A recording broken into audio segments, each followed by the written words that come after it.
கிறிஸ்துவுக்குள் அன்பான தேவனுடைய பிள்ளைகளே, கர்த்தராகிய இயேசுவின் நாமத்தினாலே இந்த ஆசீர்வதிக்கப்பட்ட ஒரு நாளை தேவன் தந்திருக்கிறார்.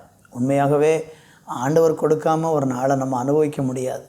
அதனால தான் ஒவ்வொரு நாளும் கர்த்தர் கொடுத்த நாள் அது ஆசீர்வாதமான நாள் தான். சில நாட்கள் நமக்கு வேதனையான நாட்களாக இருக்கும், கண்ணீரின் பாதையில் கடந்து போகிற நாட்களாக கூட இருந்தாலும் அந்த கண்ணீரையும் ஆண்டவர் ஆசீர்வாதமாக மாற்றுகிற தேவன்.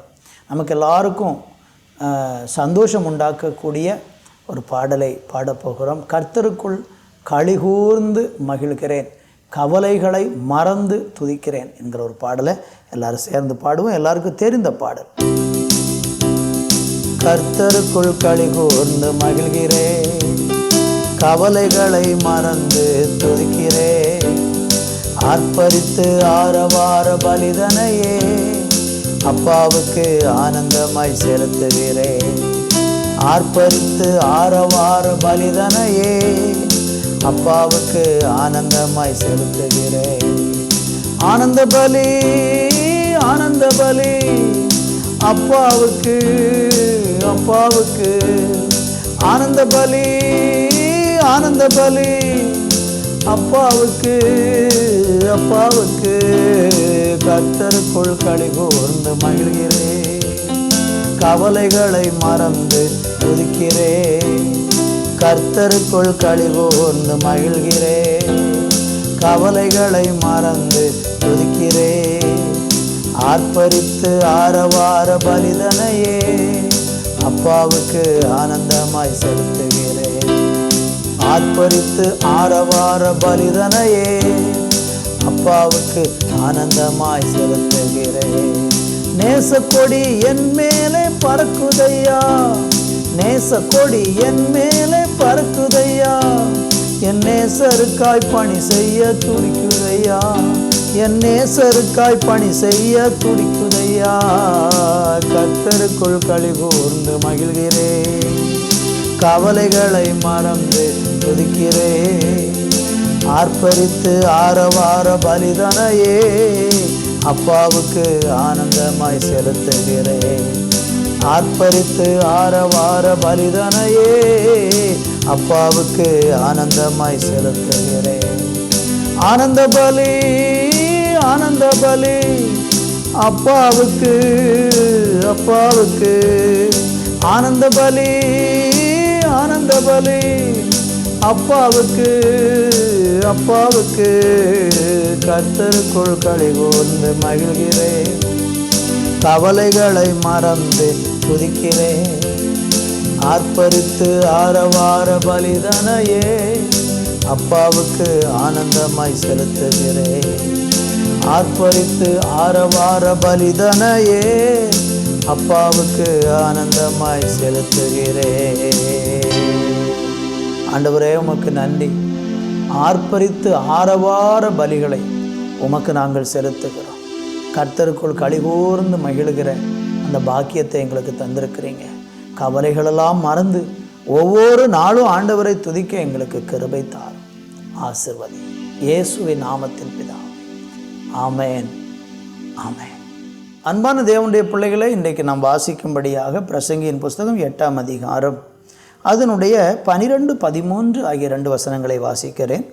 பாவி 100 தரம் பொல்லாப்பை செய்து நீடித்து வாழ்ந்தாலும் என்ன, தேவனுக்கு அஞ்சி அவருக்கு முன்பாக பயந்திருக்கிறவர்களே நன்றாயிருப்பார்கள் என்று அறிந்திருக்கிறேன். துன்மார்க்கனோ நன்றாயிருப்பதில்லை, அவன் தேவனுக்கு முன்பாக பயப்படாதிருக்கிறபடியால் நிழலை போல் இருக்கிற அவனுடைய வாழ்நாள் நீடித்திருப்பதில்லை. வாசித்த இந்த வேதவசனத்தை நாம் தியானிக்கும் பொழுது, இந்த உலகத்திலே இன்றைக்கு இருக்கக்கூடிய மனிதர்கள் யார்? ஒன்று துன்மார்க்கமான மனிதர்கள், இன்னொரு மனிதர்கள் சன்மார்க்கமான அல்லது தெய்வத்திற்கு பயந்து வாழக்கூடிய மனிதர்கள்.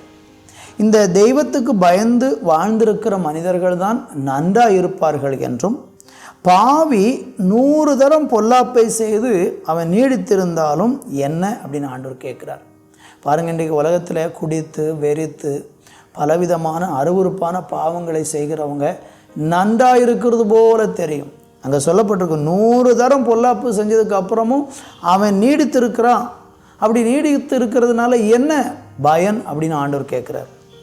இந்த பூமியில் உங்களையும் என்னையும் ஆண்டவர் படைச்சதனுடைய ஒரு நோக்கம் என்னென்னா, நாம் ஆண்டவருக்கு பயனுள்ளவர்களாக வாழணுங்கிறதுக்காகத்தான் படைச்சிருக்கிறார்.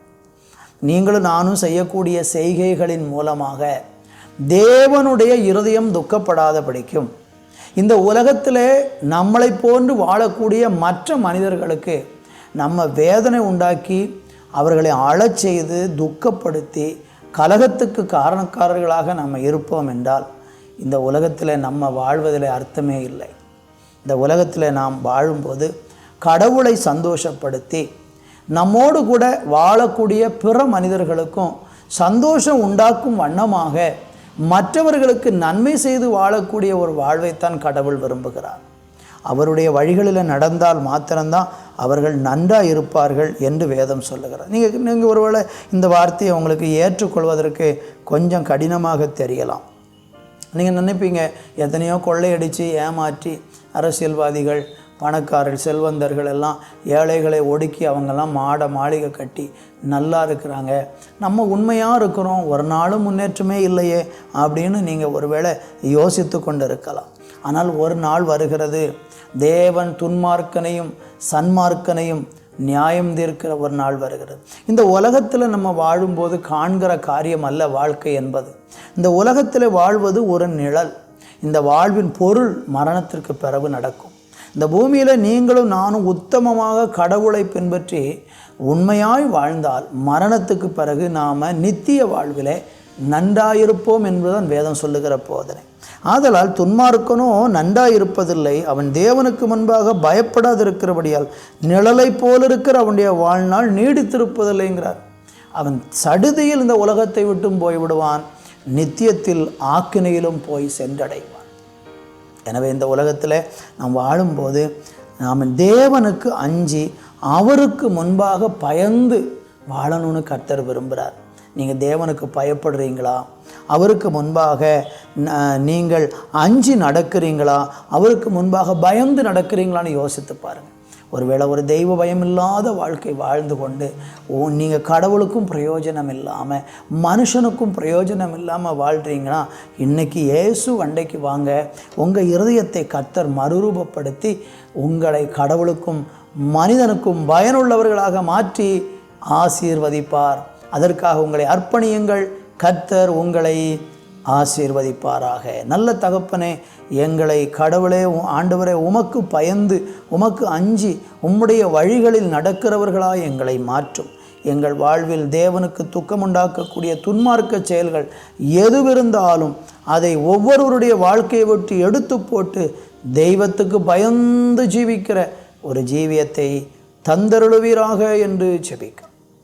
இயேசுவின் நாமத்தில் பிதாவே, ஆமேன், ஆமேன்.